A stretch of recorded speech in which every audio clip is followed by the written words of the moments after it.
Les nouvelles technologies ont pour but un petit peu dédramatiser un petit peu tout ce qui est implants et greffes capillaires, qui étaient bien entendu jusqu'à présent d'ordre chirurgical. On devait être dans un bloc opératoire avec un bistouri, avec des sutures, des antibiotiques.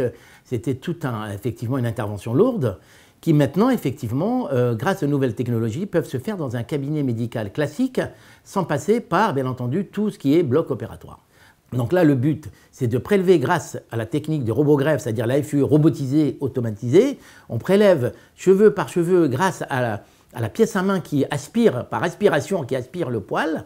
Et en aspirant, bien entendu, on ne va pas jusqu'au bout, c'est-à-dire on évite de faire une transection, c'est-à-dire de couper le bulbe, pour les réimplanter sur la zone receveuse avec des pièces à main adaptées. Et on a 100% de succès au niveau des bulbes et on restaure 100% de succès au niveau des implants capillaires.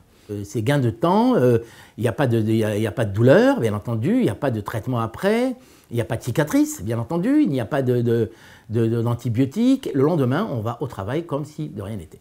Effectivement, le fait d'avoir une intervention chirurgicale en bloc opératoire, stérilisé, avec une asepsie, et ça durait 8 heures, et il y avait ensuite des suites opératoires, etc.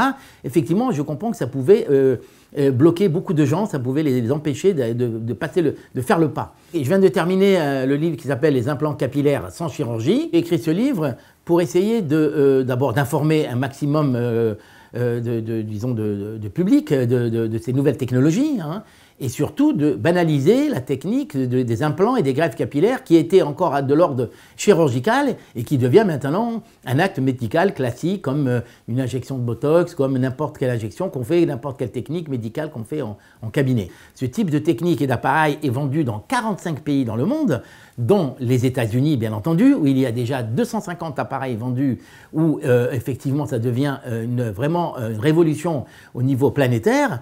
Et la France était un petit peu en reste, et justement j'essaye effectivement de faire connaître cette nouvelle technologie pour que le maximum de gens puissent en bénéficier.